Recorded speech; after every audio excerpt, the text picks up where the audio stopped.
Is it on? Well, it's always delayed for me. You're on. I am? Oh, dear God. Yeah, now you're... You know, honey, this such professionalism. This show that we're doing every weeknight on Facebook Live. Yes. This show is actually turning out to be an amazing boon for my career. Really? Oh yeah.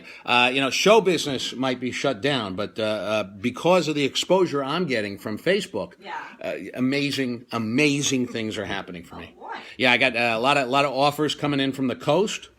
Hollywood? No, not that coast. Mostly, not actually here in New York, basically. Okay. Not actually TV and film offers, but Broadway, big Broadway. There's an interest in me in for a big Broadway revival of Pippin. Yeah, Really? yeah, and not Broadway per se, but off Broadway. Okay. A dinner theater in Kenosha, Wisconsin, and big audition though. They want me for that. Not so much as really an audition per se, but I mailed in a picture and resume. And they mailed it back for lack of postage. Oh, man. And you know what that means? What? That means it's time for the Dave Konig Show on Facebook Live. We do this every weeknight, Monday through Friday at 6 p.m. Eastern Standard Time, New York. And here we are on the show with my co-host, seated a safe 6-foot social distance to my right, the lovely and talented bride of Konig, Susan Konig. Hi, everybody. That's her catchphrase. Hi, everybody. And by the way, if you that's copyrighted. So if you say the words "Hi, everybody," even in casual conversation, you have to Venmo Susan a royalty. Oh, okay. Yeah, it's a pretty good deal. And also on the show tonight, we have who do we have on the show? We have the Dave Konig dancers will be here. Are they going to be a safe 60? Yeah, they're socially distancing themselves. So we're trying to work this out. We're going to give this a shot tonight. All the dancers are on their own separate service. So like one dancer will be on Zoom. Okay. And then you'll have to watch that on Zoom, and then simultaneously one of the other dancers is going to Skype in. Okay. And then another dancer is going to FaceTime. All right. So what we're going to need is for each individual viewer of the show, there's a special USB cord that you're going to need to get, and you're going to have to plug that directly into your router, and then you'll each get an email. You'll have to download some PDF files that will give you further instructions. That was some passwords. But if you do all that, we'll get the whole dance number in tonight. So we're counting on you. You're going to have to do a lot of work here. Also, the Not Ready for Dave Konig players, our in-house sketch comedy group. Yes, with Kevin. Featuring Kevin, the young punk who thinks he's going to be a big star. Well, here's what happened with them. We were supposed to do, they're our big in-house sketch comedy group. And they're kids. They're young. They're all like 20. They were all in the UCB or the USB or the Groundlings or some nitwit group like that. And so here's what happened. Yeah. I came in this morning because we have a big conference about the sketches we're going to do on the show. Sure. And I came in and I said I had a brilliant idea, great idea. I said let's do a tribute to vaudeville. Okay. Like a tribute to the old style vaudeville comedy. I want to do a series of sketches with all the outdated, offensive racist stereotypes. The Italian character and the Irish character. Like they did back in the vaudeville. Yeah. You know what I mean? All the really like the stuff that's like really offensive now, but then was adorable. That's what I wanted to do on the show. Huh. And we got into a whole thing, and then you know what? They quit. They quit. You know what they said to me? They said, we're out of here. We're going to do our own show on the TikTok. Oh, the TikTok. We don't need you and your Facebook, Grandpa, or your old man social media site, Grandpa. I'm sorry. So they're off on the TikTok. Right. I said, oh yeah? Why don't you do it on the chat snap while you're at it? And they said, ha ha ha. They said, you know what he said to me? He said, okay, Boomer. Yeah. And you know how much I hate that because my name is not Boomer. I know. So no appearance tonight by the Not Ready for Dave Konig players. Okay. They're over there on the TikTok, whatever the hell that is. Okay. And also big celebrity guest on the show tonight. Big celebrity guest. Yeah. We have a wonderful appearance tonight. I think you're going to like this. Tyne Carson Daly Jr. will be here. Tyne Carson Daly Jr., the illegitimate son of Tyne Daly, the beloved actress from the 80s TV show Cagney and Lacey. Yeah. And Carson Daly, the once young and skinny, now middle-aged and pudgy talk show host. Right. And apparently they had some kind of illicit affair. Wow. And their progeny, the illicit, illegitimate son of that affair, Tyne Carson Daly Jr., will be here. So That's a story. that's going to be great. Yeah. Okay, and also, this is very exciting. We're wrapping up a show business anecdote week here on the show, by the way. So later, in just a matter of moments, I'm going to get to a big my show business anecdote about my encounters with Jerry Lewis. Oh, man. Oh, you're going to love that. But this is very exciting because a lot of people are saying, hey, I want to hear more about your the celebrity guests that you have on the show. That's the part of the show I like. So for you folks, we're going to have a very special show next week. We're going to have a big reunion Oh, my gosh. of all our celebrity All our guests. guests. They're all going to be here on the show, reminiscing about their appearances on our first 10 shows, because this is our 10th show. So Ed Platt Jr. will be here, the son of Ed Platt, who played the chief on Get Smart. Jan Michael Vincent Price Jr., Right. the illegitimate surrogate son of the illicit affair between Jan Michael Vincent and Vincent Price. Right. Our only palindromic guest will return, Junior Sample Jr., Oh, Junior Sample. the son of Hee Haw's Junior Sample. Emmanuel Lewis Calhoun Jr. will be here. Right. The son, the illegitimate son of the illicit affair between TV's Emmanuel Lewis from Webster. And, of course, the famous film actor Lewis Calhoun. Right. So Fred Kleinman, the world's most average height man. Yeah, what happened to him? He's 5'8". He's the most average height man. He'll be back. Gary, the two-eyed Cyclops, will be making an appearance. Remember him? He's a Cyclops, but he's got two eyes. Remember that? Gary, that's Gary, the two-eyed Cyclops. Randy, the human mosquito, he will return. And, of course, the great country and western star, Clay Midia. He'll be here. Clay Midia.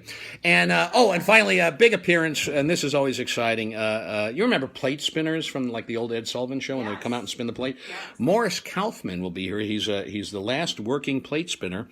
Orthodox Jewish plate spinner uses 2 sets of plates, so he'll be here on the show. So all our guests will be returning next week for a big reunion of all our celebrity guests. Wow. Well, before I get on with the anecdote, because this is Show Business Anecdote Week on the Dave Konig Show on Facebook Live. Just a little, I got to clear up a little business. Sometimes I get these emails or comments from people saying, what happens is you're watching this live, but then when I push the button and I rerun it, I share it, I save it on the Facebook, not on the TikTok. This is not happening on the TikTok. No way. But on the Facebook, for some reason, Facebook screws up and the audio sometimes is a little out of sync. It's a little, and there's nothing I can do about it. So don't, I mean, tell Mark Zuckerberg. I know nothing about this stuff. Facebook's a pain in the neck, quite frankly. Well, I mean, This is a good use of Facebook. great. You like this. Yeah, this is great. But Facebook in general is very irritating. Yeah, it's pretty irritating. It's irritating. Yeah. You know what's the worst? The worst on Facebook is when a celebrity dies and everybody has to rush onto Facebook to pour out their grief over these people they never even met. Oh, wow. Oh, I hate that. I can't believe we lost Mickey Rooney. You didn't lose Mickey Rooney. You never had him. You didn't even know he was still alive. Oh, my God. Man's 112 years old. Let him go. So the worst. So I got a friend who does this all the time. And a few weeks ago, we had there was a couple of actors who died. They were on TV when we were kids, and they died. They passed away, all in the same week. And my friend couldn't take it, and he gets on Facebook, and he writes, "Oh no, how many more of our beloved childhood TV stars must die?" And I went on and wrote, "All of them?" It's just math. They almost died. Oh no, how many more of our beloved... See, I stumbled on the word. That's Okay. That's so funny. Tonight on the show, Yeah. this is Show Business Anecdote Week. We kicked it off on Monday with our big anecdote about what, Susan Koenig? Mrs. Maisel. Right, my appearances on the marvelous Mrs. Maisel. Yeah. Thank you for reminding me. I couldn't remember. Tuesday was the next day, and we did a big show on. I believe it was on me starring on Broadway in the musical Grease. Yeah. So it was a big Broadway anecdote day. Wednesday, big anecdote. Was the Catholic chapel. Oh yes, about how I'm a Jewish comedian who starred on the Catholic radio channel. It was a mortifyingly traumatizing experience for me. So that was Wednesday. Thursday was yesterday. Yeah. What the hell did we do yesterday? Adam Sandler. Oh yes, my big story about the first time I ever did stand-up comedy. With a big celebrity reveal. I don't want to say. Well, they could hear you. It's my Adam Sandler anecdote. Oh. So if you missed those, go on the Facebook page, The Dave Konig Show, streaming live, and you can see the reruns of that. Now tonight, Yes. in honor of the neighborhood we live in, I'm going to tell my Jerry Lewis story. Okay. Do you know why it's in honor? I don't know. We live in a neighborhood in New York, in the Bronx, called Spuyten Duyvil, Yes. right? Spuyten Duyvil. Yes. It's so named because when the Dutch settled here, Yes. they looked at the map and it looked like there was a piece of land jutting out into the Hudson, and they thought it looked like a spitting devil. Yes. So Spuyten Duyvil is Yes. Dutch for spitting devil. That's the name of the neighborhood we live in. Right. And I can't hear that name without thinking of Jerry Lewis. Spuyten Duyvil. It's one of the two Jerry Lewis towns in New York. There's Spuyten Duyvil, and then there's on Long Island. There's Mastic Shirley, Long Island, and then of course there's a W.C. Fields exit on the LIE. Did you know this? I think it's exit 53. Right. It's Wyandanch Bagatelle Road. Now next time you're on the LIE and you see exit 53, try saying that without doing a W.C. Fields impression. It's impossible. Wyandanch, Bagatelle Road. Yeah. So in honor of Spuyten Duyvil, here's my Jerry Lewis anecdote for the ages. Now, Jerry Lewis, ladies and gentlemen, for those of you, for the 3 people watching the show who might be under the age of 58, Jerry Lewis, of course, was the biggest star in the world for decades. Right. He was a big, giant comedy star. In 1946, at the age of 18, he went from nothing. He shot up from nothing to everything as one half of the greatest comedy team of all time, Martin and Lewis. Right. And then for 10 years, they were on top of the world. They were big. I mean, they were bigger than the Beatles. And that's not an exaggeration. They were huge. And their movies, they made a lot of movies, huge box office grossing movies. Right. Some of them quite funny, some of them mediocre, but never quite captured, apparently, the magic of their live act, which is legendary. Yeah. People who saw Martin and Lewis performing in, our daughter says, "Who's Jerry Lewis?" Our daughter. Oh, Our no, daughter she's doesn't. kidding. She's kidding. Okay. People who saw Martin and Lewis perform live will tell you that it was by far, it was the funniest comedy act ever. I know, if only, right? That's huge. Yeah. You can get a little taste of it. There's no recordings, except there is one recording. It's on YouTube. It's Martin and Lewis. It's a full show at the Copa. So, an intimate nightclub. And maybe 1954, I'm thinking, 53. It's later in their career. Right. So it's still magic, but you can see it's like magic, but they've been doing it for several years, and they got it down pat. It's great. But watch it, and there's some wonderful improvisational moments of just pure anarchy. Watch it, and then imagine what they were like in 1946, 47, 48, 49. Right. Unbelievable. Yeah. And that's what people say. Yeah. So, of course, then they split up 10 years to the day. Then Jerry Lewis goes on, another 10 years, biggest box office star in comedy for 10 years, right? And so people of particularly comedians of my generation, have a lot of respect for Jerry Lewis. Sure. Man was a comic genius. Yeah. Later on, his career fell apart. He got, we all know the story. But, the stuff that he did that was great was great. Okay. Now we cut ahead in our story. It's 1995. Jerry Lewis has been basically out of show business, except for the telethons. But other than that, he's not doing movies anymore. Nobody wants him on TV. He's had a lot of career downturns, and he's kind of out of the picture. Dean Martin, who at this point, 1995, is retired. Right. In fact, it's right towards the end for Dean, and he's out in California somewhere, kind of playing out the string. He's about to die. So. He died in Christmas Day, 1995. So that's Martin and Lewis in 1995. And they've been split up for 40 years. Right. famously, they got back together. They had the telethon reunion in 76, 76 or 77, and which we all saw as it happened, and our heads exploded, and it was amazing. I remember. And then Jerry claimed for years afterwards that he had a phone relationship with Dean. I know people, because I'm in show business, I know people who knew Dean Martin who tell me that's all BS. Oh, really? Yeah, they said Dean Martin made 3 phone calls his entire adult life. Jerry wasn't calling him up and he wasn't answering the phone. Okay, but obviously the two of them loom large in each other's legends for decades. Okay, now we get to 1995 and Jerry Lewis is cast. There's a Broadway production of Damn Yankees, right. The revival of Damn Yankees. And it's been running for like a year and a half. It's doing pretty good business, starting to slow down. The producers have a brilliant idea. Let's get a big star in here to play Applegate. Mm-hmm. And Jerry, somehow, one thing led to another. They put Jerry Lewis into the show. Oh my gosh, that was great. It was a huge comeback for Jerry Lewis. Yeah. At the time, it was he got the biggest contract in Broadway history. Wow. Whatever the hell they were paying him, a couple $1 million whatever it was the largest amount of money anybody had ever gotten paid on Broadway up till that time. Right. And it got a lot of press and a lot of attention. And by this point, everybody had forgotten why they didn't like Jerry. Yeah. They'd forgotten why he had gotten on their nerves for so long. So everybody was, and America loves a comeback. So everybody was like embracing this big comeback of Jerry Lewis, right?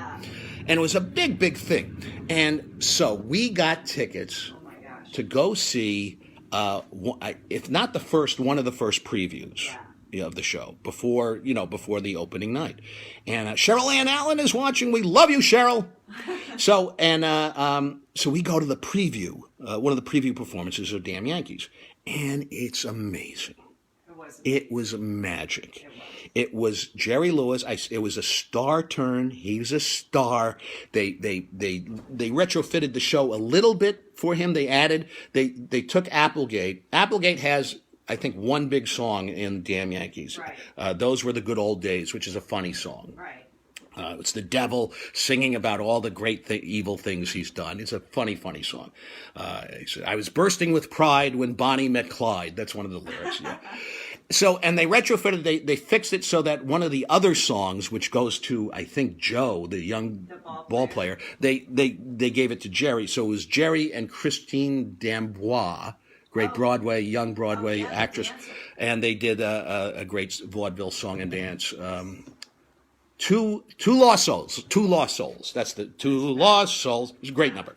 So, and Jerry threw in just a little bit of Jerry here and there, just enough to make everybody go nuts. But he stuck to the script. And you know who was in the interesting? Cheryl Ann Allen writes in, thank you for telling me this. You know who was in the pit for that show? Oh my gosh. The great Ian Finkel was in the pit. So cool. Not only was he in the pit, but he was playing music. He wasn't just sitting in the pit. He was playing the xylophone. Yay. The great Ian Finkel was, so isn't that great? So, well, he was in the pit. I was in the audience watching. So it blew me away. It was great. Right. So then we went back a few days later and we got tickets somehow to opening night. Yeah. And we went back a second time, like just a week later, and we saw the opening night performance, which was star-studded audience and everything. And it was magic. It was show business magic. It was one of the great Broadway performances. It was really cool. It was. So I'm knocked out because, Jerry Lewis as a comedian, as a Jew, as an American, it's like, Jerry Lewis. And here he is, knocking him out dead on Broadway at the age of like 60. He was like 60 at the time. He was in good shape. I was blown away. Now, I felt compelled to do something I have never done before or after. Oh my God. I've never done this. I don't do these kind of things. I felt compelled to write him a fan letter, okay? I just wanted to connect. I just wanted to say, hey, I saw the show, and I'm a fan, and you were wonderful. That's all. I felt the need to do that. Now, also, get this information in your head. At the time, Sarah, honey, this is before, all this internet stuff. So, we used to have, we used to listen to music on these black cylinders called records. No, they're coming back now. They're not cylinders. And so, okay, I had, and CDs. So I had a bootleg CD, okay? It was a bootleg CD. There used to be a lot of these floating around of Dean Martin and Frank Sinatra performing at some club, some venue in 1977, shortly after the famous Martin and Lewis telethon reunion that we all saw on TV and knocked us out and blew us away. Yeah. Shortly thereafter, Sinatra and Martin are performing together, right? Yeah. And I have a bootleg CD of that performance, okay? So the performance is just shortly after the telethon reunion, which is 76, 77, around there. But the story that I'm telling you takes place in 1995 when Dean Martin is dying out in California and Jerry Lewis is starring on Broadway in Damn Yankees. On that recording, okay, what Dean Martin would do is he would come out, he would sing his opening number, when you drink, the whole world drinks with you. Okay, he always did the same act. And then he would do like 5 minutes, 6 minutes of stand-up comedy, okay? Yeah. And he would change up the stand-up comedy a little bit depending on the circumstances, but usually just enough so he could hang all the old jokes on it, you see. So that night, on this bootleg recording I have, Dean Martin's doing a routine about the telethon reunion, and he comes out and he says, I know a lot, this is my bad Dean Martin impression, so I know a lot of you people saw me on the telethon with Jerry, and I just want to say, I want to tell you all how it happened. So here's what happened. And then he proceeds to tell this story. And Frank called me up and says, Dean, you gotta fly out to Vegas. So I flew out there, and they told me, Mr. Martin, you can't land unless you have a plane. So he's the joke being that he was so intoxicated from consuming large amounts of alcohol that he was capable of actual aerial flight. Solo without a vehicle around him. That was the point of that joke. So he's telling the story of being with Jerry Lewis on the telethon just so he can do all the old jokes. But he said, I got in the car with Jillian, we drove over to the casino and blah, blah, blah. And he said, Frank brought me out there. Only Frank could get me together with Jerry. And I just wanted, it's just jokes. And then he says, I just want to say, Jerry Lewis is a great guy and he does a lot of work, great work for those kids every year. He's a terrific guy. Right. That's it. Okay. So it doesn't matter what. I don't care if this show takes 4 hours. I'm telling this anecdote. What do I care? Like, you got something better to do with your time? We're all quarantined. You got nothing better to do. Listen to the story. She's worried about the time. I don't care. Where are we going? Well, you got a plane to catch. No, I just sometimes you ask about the time. So, okay. So, where the hell was I? So the bootleg. All right, so Dean Martin's telling the story on this bootleg CD of his reunion with Jerry Lewis. Now, I write a fan letter to Jerry Lewis. I saw you on the show, love the show, et cetera, et cetera, et cetera. In the fan letter, I include a cassette tape. This is 1995. A cassette tape with Dean Martin's monologue from that 1977 show. Right. Because I know that Jerry Lewis is a fanatical collector of anything and everything having to do with Jerry Lewis. Oh my God. He's got recordings of everything he ever did, etc. Yeah. So I wrote him a note. I included the monologue. And I said, P.S., I don't know if you have this. You might already have this for your collection, but just in case you don't, here's a recording of Dean Martin performing at such and such a place, talking about the telethon reunion. I thought you'd enjoy it. Right. And I put the letter and the tape of Dean Martin saying nice things about Jerry, and I put it in an envelope, and I go to the theater where Damn Yankees is playing, and I leave it with a couple of bucks, with Pops at the stage door. Pops, who works at the stage door. That's right. And I said, please give this to Mr. Lewis. And I run away. And I run away. Okay. A couple of days later, there's important details here. Important detail of the story. I write the letter on a piece of professional stationery. Right. That has my agent's phone number on it. Right. Because I wanted Jerry to know I'm in show business. I'm not a stalker. Because at the time he was having, like a lot of celebrities, he had like stalker problems. Right. I didn't want him to think I was a nutcase. I'm a fellow comedian, in the business. But okay. So professional stationery with my agent's phone number on it. Right. A couple of days later, I get a call from my agent. Jerry Lewis called. He's looking for you.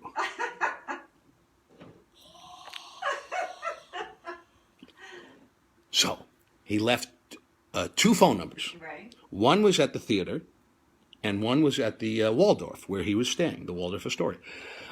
So I called. It's daytime. It's hours before showtime. So I called his suite in the Waldorf, and a fella picks up the phone, his assistant or whatever, Yeah. and I say, "Hi, my name is Dave Konig, and I got a message that Jerry Lewis wanted to speak with me." And he said, "Hold on a second, let me see if Mr. Lewis can take the call." And then a minute later, I'm on the phone, and a minute later I say, "Hello, David." And I say, "Hello, Jerry." And he says, "I just wanted to thank you. I can't tell you what made me feel more warmth and love in my heart. The letter you wrote or the tape you sent." And I said, "Oh, well, Jerry, I'm so thrilled. I didn't know if you had." "Oh, it was wonderful. Just how wonderful and thoughtful of you." And we proceed to have a fairly long phone conversation. And he's wonderful. And we're just chatting. I happen to know an actor who was in the play, who played the coach. Right. He's a close personal friend of mine. Yeah. I can't remember his name. Yeah, it's like- Chris something. Chris. He's a talented fellow. You know, Chris, my friend, who was in Damn Yankees. We're like this. And so I mentioned that. And Chris is a wonderful man. And we enjoy working together. And it's going on in the conversation. I'm talking to Jerry Lewis. On and on and on and on. Very nice. Wonderful. And I'm on cloud nine. I can't believe it. After about 15 minutes, I'm thinking, I don't want to push my luck with this guy, Right. So I beg off the phone call. I say, I give him an out. I say, "Jerry, I'm sure you're very busy, and I don't want to take up your whole day. I know you have a show to do tonight, and you probably have to prepare, but I can't tell you how thrilled I am that you called." "Well, David, thank you so much. And if we ever meet, I'm going to give you a big hug for sending me that tape and that nice note." And I said, "Well, thank you very much." And we get off the phone. Oh my gosh. Now, honey, you remember. I remember it was in our home. It was in our old apartment in Brooklyn. And I just got off the phone with Jerry Lewis. I'm so excited, and I'm on cloud nine. It was the most amazing thing that ever happened. It was pretty big. It was pretty big. Yeah. It was great. Yeah. Okay, now, a couple of days later, I get another phone call from my agent. "Jerry Lewis called. He wants you to call him back." Now I'm thinking, my friend Jerry. We're like this. He wants me to call him. This is the second time in a week. We're gonna go. He's gonna invite me to lunch. We're going to do a movie together. We're pals. He looked me up. He saw how funny I am. This is great. Me and Jerry were the best friends. So I call him up. He gets on the phone, and he says, "Hello, David. I just listened to that tape you sent me." Now, that's weird because he'd already said he had listened to it. But "I just listened to that tape you sent me, and that is not my partner's voice on that tape." And it was. But P.S. It was a recording of Dean Martin, so now I say, "It's not," and he goes, "No, it's not. Don't you think I would know my own partner's voice?" And I said, "No, Jerry, of course you of all people would know." Yeah. He said, "Well, it's not his voice." He said, "There are many things that are out there that are not as they seem." I said, "Oh, really?" He said, "I have been shown reels of films I allegedly did in France, and it's not me on those films." Now, by the way, a few years prior to that, in the 1980s, when Jerry could no longer get a film deal in America, he did two films in France just as a hired actor. He didn't write or direct them. They were wacky French comedies. I've seen clips of them. They're not very good, and Jerry was in them. So now he's saying that it wasn't him in those films. So he's yelling at me on the phone. And he goes, "Yeah."